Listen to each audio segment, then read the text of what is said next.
بسم اللہ الرحمن الرحیم۔ آج آپ کی خدمت میں ایسا عمل لے کر آیا ہوں جس میں ناکامی کی کوئی گنجائش نہیں۔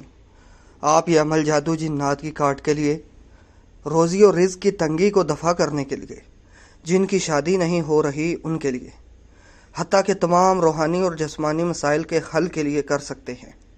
آزمائش اور یقین شرط اول ہے۔ عمل سے رزلٹ نہ آئے تو آپ کا ہاتھ اور میرا گریبان۔ عمل سن لیجئے۔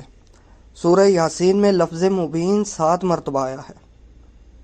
پہلا آیت 12 میں، دوسرا آیت 17 میں، تیسرا آیت 24 میں، چوتھا آیت 47 میں، پانچواں آیت 60 میں، چھٹا آیت 69 میں اور ساتواں آیت 77 میں۔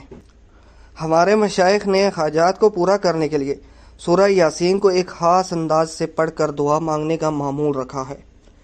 اس طرح دعا قبول ہو جاتی ہے اور مطلوبہ کام ہو جاتا ہے۔ اس کا طریقہ یہ ہے کہ اعوذ باللہ من الشیطان الرجیم بسم اللہ الرحمن الرحیم پڑھ کر سورہ یاسین پڑھنا شروع کریں۔ جب پہلے مبین یعنی آیت 12 آئے تو دوبارہ شروع سے سورہ یاسین ابتدا سے پڑھیں اور دوسرے مبین یعنی آیت 17 تک پڑھیں۔ پھر دوبارہ شروع سے سورہ یاسین پڑھیں اور تیسرے مبین یعنی آیت 24 تک پڑھیں۔ پھر شروع سے پڑھ کر چوتھے مبین یعنی آیت 47 تک پڑھیں۔ پھر دوبارہ شروع سے پڑھ کر پانچویں مبین یعنی آیت 60 تک پڑھیں۔